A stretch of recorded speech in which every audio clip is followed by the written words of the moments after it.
Assalamualaikum warahmatullahi wabarakatuh.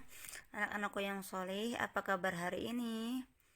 Semoga Allah memberikan kelembutan hati kepada kalian agar kalian bisa menerima nasihat yang baik, dan Allah jadikan kalian anak-anak yang soleh. Amin ya rabbal alamin. Sekarang kita belajar di tema 9 ya, subtema 3 tentang PLTS, yaitu pembangkit listrik tenaga surya dan hasil bumi. Sebelumnya mari kita berdoa terlebih dahulu. Duduk rapi.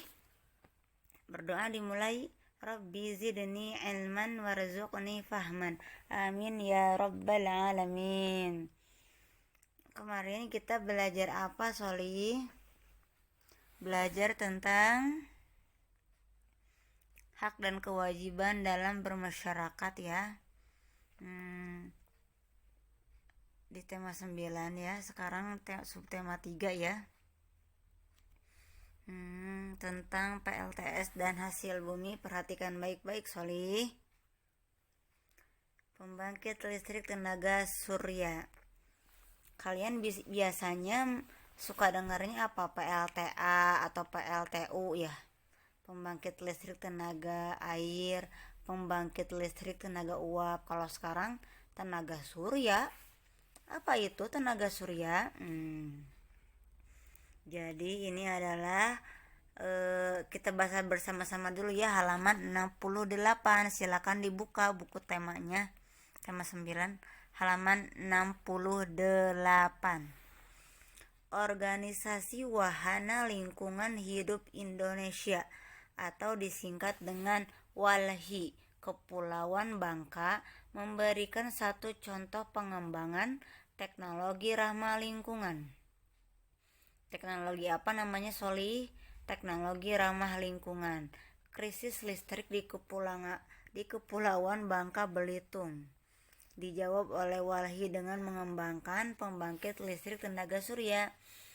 Pembangkit listrik tenaga surya ini berada di Desa Rebo, Sungai Liat, Bangka. Kini listrik dari tenaga surya ini sudah mampu mengaliri rumah-rumah warga 24 jam penuh. Ini adalah tenaga surya, itu tenaga matahari ya. Iya itu ya. Karena kalau membayar listrik itu mahal tagihannya ya, Soli ya. Apalagi orang-orang yang berbeda dengan kita yang kurang mampu itu ya, pasti tidak akan bisa membiayai seluruh biaya-biaya untuk listrik itu ya. Makanya harus dihemat.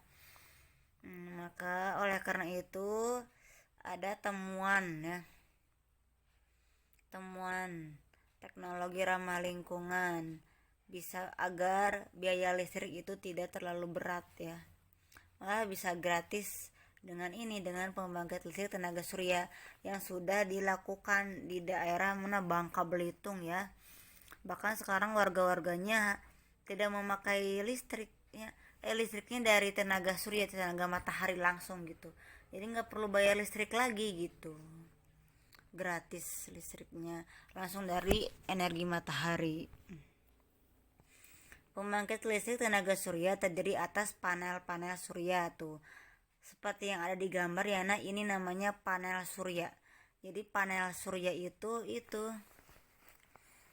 kayak apa ya, kayak genting yang terbuat dari kaca itu ya, tapi kacanya kaca khusus ya, kacanya kaca yang harus beli gitu, nggak tahu berapa harganya ya.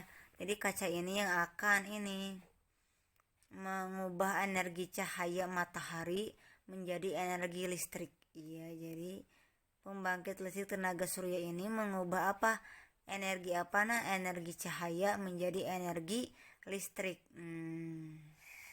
Tuh, panel surya ini mengambil cahaya matahari yang merupakan sumber cahaya. Pembangkit listrik yang dikembangkan oleh WALHI dan organisasi dari Korea Selatan ini dirakit dengan melibatkan peran serta warga. Tujuannya agar warga dapat sambil belajar dalam pengoperasiannya. Pembangkit listrik tenaga surya ini dikelola oleh koperasi hijau. Jadi gak akan bayar lagi tagihan listriknya. Koperasi hijau mengelola mulai dari menarik biaya listrik ke rumah warga, manajemen keuangan, sampai perawatan dan hal-hal teknis lainnya tuh. Jadi kalau mau beli panel surya ini di koperasi hijau ya dikelolanya. Dengan demikian warga pun akan aktif berperan dalam menggunakan, harus dirawat juga ya agar bisa terus terpakai ya. Nah, panel suryanya. Alhamdulillah paham ya nak. Sekarang kalian isi halaman 69. 3 soal ini ya. Mohon segera dikerjakannya ya. Jangan terlalu larut malam ya nak. Ustazah nggak akan periksa lagi sekarang mas. Karena sekarang lagi bulan suci Ramadan. Lebih baik malam-malamnya perbanyak baca Al-Quran ya. Daripada mengerjakan soal-soal udah ngantuk gitu. Selanjutnya kita bahas halaman 86. Halaman 86 ada hasil pertanian. Ini hasil-hasil bumi ya. Ada hasil pertanian apa saja, contohnya ada padi. Padi dibuat apa? Beras ya, dan dibuat lepet bisa ya. Dibuat ketan dan lain-lain ya. Dibuat tepung, dibuat surabi ya bisa ya deh. Dibuat roti, ada jagung ya. Ada jagung. Dibuat makanan bisa ya, diolah-olah menjadi makanan cemilan bisa ya, makanan hewan pun bisa. Kacang kedelai dibuat apa? Tempe tahu, susu, kecap ya nak. Selanjutnya hasil perkebunan ada kelapa sawit dibuat apa? Minyak dan margarin. Dibuat sabun juga bisa ya. Karet dibuat ban, tebu dibuat gula pasir, pohon kina dibuat obat malaria. Hasil peternakan ada apa saja nak? Daging sapi, daging kambing ya, itu dibuat makanan ya bisa. Daging ayam, telur ayam dibuat makanan bisa ya. Ulat sutra dibuat apa nak? Untuk membuat kain.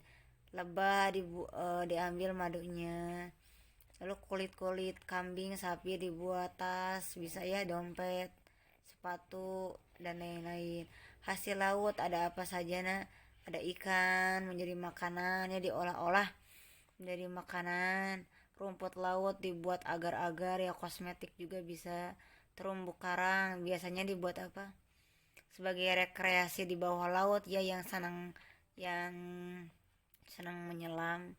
Mutiara jadikan perhiasan. Satu lagi Soli, hasil tambang ada apa saja? Minyak bumi jadi untuk gas, bahan bakar kendaraan ya. Gas alam menjadi kompor gas. Belerang untuk campuran obat, untuk pemandian air panas ya biasanya. Kolam renang. Grafit bahan baku pensil, marmer bahan bangunan. Alhamdulillah itu adalah beberapa dari hasil bumi. Sebenarnya banyak banget ya hasil bumi itu, hasil yang ada di alam ini ya. Itu namanya bahan mentah ya nak, paham ya. Terima kasih. Kerjakan tugasnya halaman 69. Doa akhir majelis, subhana rabbika rabbil izzati amma yasifun, wassalamun alal mursalin, walhamdulillahi rabbil alamin. Wassalamualaikum warahmatullahi